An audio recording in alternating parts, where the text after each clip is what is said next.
ผ้าเนี่ยก็จะมี2เบื้องเบื้องนี้ยาวเบื้องนี้สั้นเด้อวิธีพาดเข่านี่เข่าคนรุ่นใหม่อาจจะยังบูจัก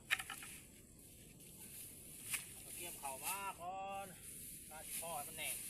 อันนี้แน่นหมดเลยพี่น้องเข่าปุ๊บพ้นว่านนี่แหละพยุงลิงมาแล้วปุ๊บคือสนุนไทยมาตีเอานี่เบื้องนี้เบื้องยาวอยู่เข้าขั้วมือปีนเข่าอย่างซี่ปึ๊บหัดเลยหัดปึ๊บก่อนที่พลาดเราต้องเหยียบข้อมันก่อนเข่าจะบกพกเหยียบข้อลงเลยให้มันโบกลงเลยนี่เข่าจะบกพกแห้งพี่น้องพลาดกันเลย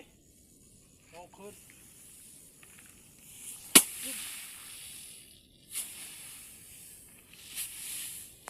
เข่าปุ๊บพ้น